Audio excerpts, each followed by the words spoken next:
Hey, it's Tom. This is the best thing to do on a day like this is find a shade and sit under a tree. That's what I'm doing. It's, I don't know, 90 out here and 100% humidity. It's not a happy place.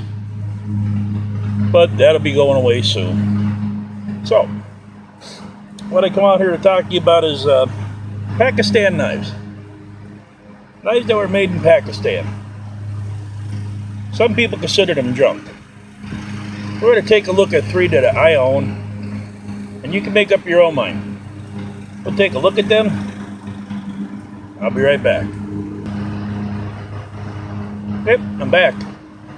Now, this is a folding knife.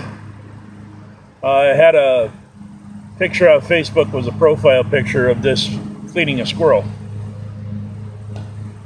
This is your typical Pakistan knife. Beautiful blade.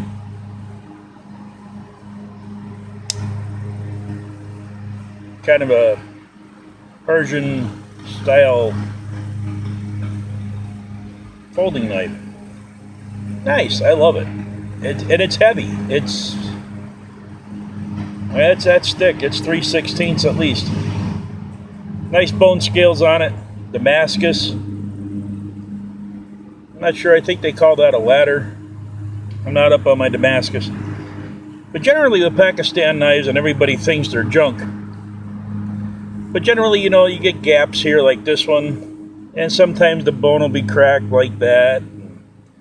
But I have bought really good knives that had cracked bone and stuff on them. So the lockup on this thing is like outrageously strong. The spring you really got to get into to release it. It'll strike a ferro rod.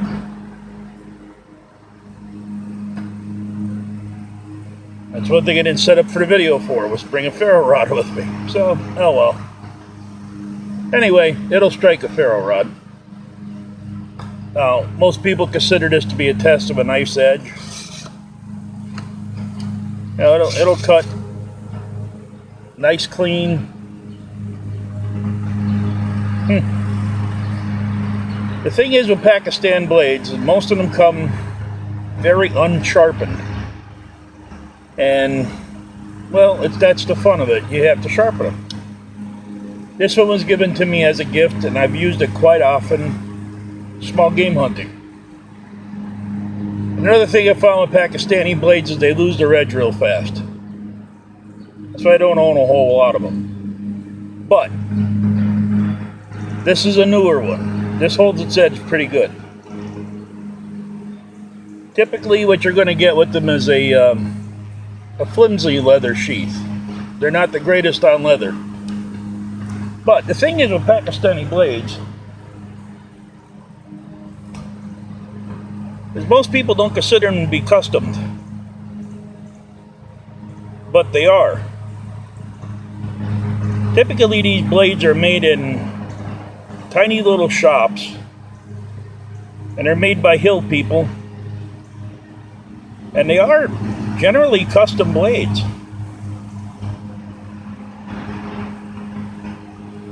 And that's the thing people don't understand about them.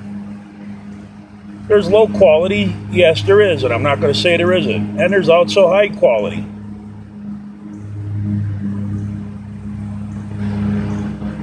See that? A couple seconds with this.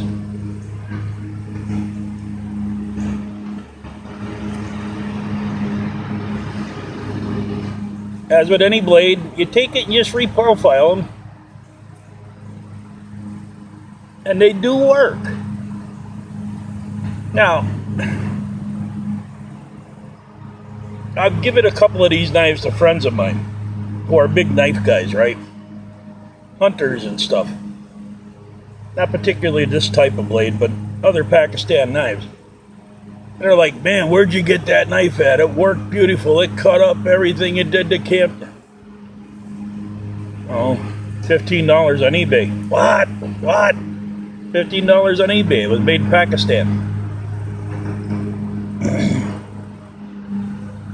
Like I said, usually you get the, the nice file work and everything. It's not perfect, but I've had custom knives that it wasn't perfect on. It still do. So are these really that bad? No, they're not. You just gotta resharpen them, put an edge on them that you like, and generally if you have a quality or you don't have a quality, you'll find out real fast. This one holds an edge. I can get a fine edge, like a razor's edge on it, and I'll lose it really fast, but it keeps the edge. And that's what I like about a knife. Like I said, this one was a gift, and I've been using it for a couple of years now, about 4 years. This one was also a gift from my father-in-law, who's passed away in 2007. Now this is your typical, everyday, Bowie-looking blade. Alright? A lot of these you'll find, the distal tapers up here are way off. This one's completely bent. You can see it.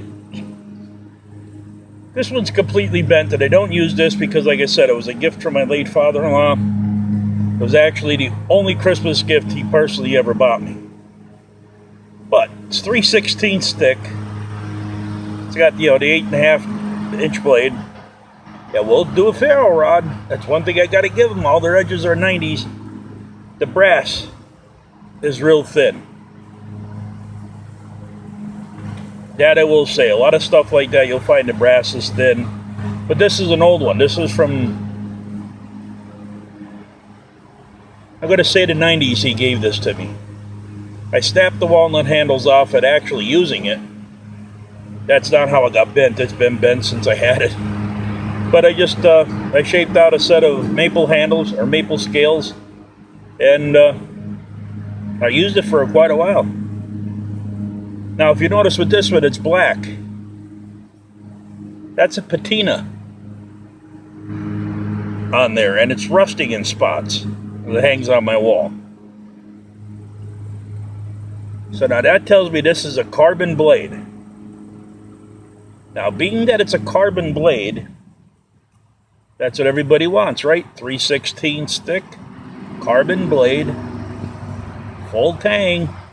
I've had these scales and guard off. This is not a welded on nothing. And this one hasn't been sharpened in years.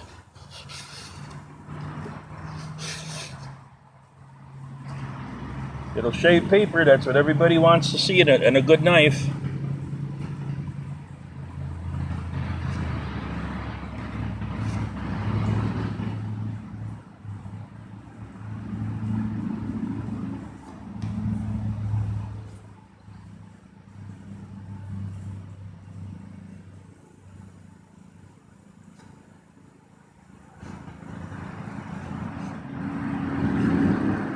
Does feather sticks. So far it's a carbon blade, does feather sticks. This is a Pakistani knife. And I know that for a fact because when I first got it, I took the Pakistan, usually up here on the blades it'll say Pakistan. And no maker's mark. There it is. That's a Pakistan blade. See the shaved paper? Like everybody wants it to do. Makes feather sticks. I personally have chopped with this knife and everything else. It's a Pakistan blade. Now, as I said with the sheaths, this is, I'm not even sure it's leather. Kind of looks like it's cardboard backed. Maybe a 1-ounce leather or something like that. This hangs on my wall. Yeah, it's a cheap sheath. That's typically what you get with most Pakistan knives, are cheap sheaths. But the blades themselves, what you really need to concentrate on works. Now, this is a carbon steel blade. I know that from the rust and whatnot. It'll throw sparks from a flint. You're not going to see it now because it's too much light, but it does.